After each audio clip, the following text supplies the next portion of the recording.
sarua. Di sopanan sia. Viral pengamen bentak sopir angkot di Bogor, bikini penumpang takut.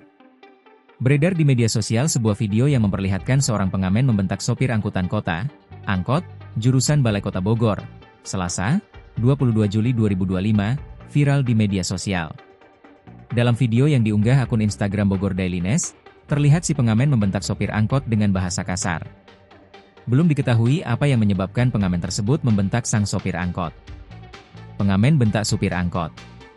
Meresahkan penumpang di jalur menuju Balai Kota Bogor, tulis narasi dalam video tersebut.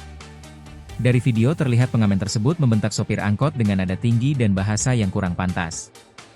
Bahkan, salah satu penumpang terlihat menenangkan pengamen yang sedang marah itu. Sementara itu, Kabid Ketentraman, Ketertiban Umum, dan Perlindungan Masyarakat Satuan Polisi Pamong Praja, Satpol PP, Kota Bogor, Andri Sinar, mengaku telah mendapat laporan tersebut.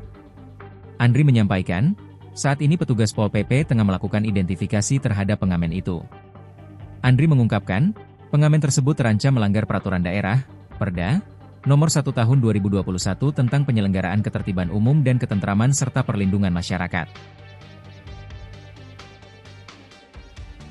Download Tribun X sekarang, menghadirkan lokal menjadi Indonesia.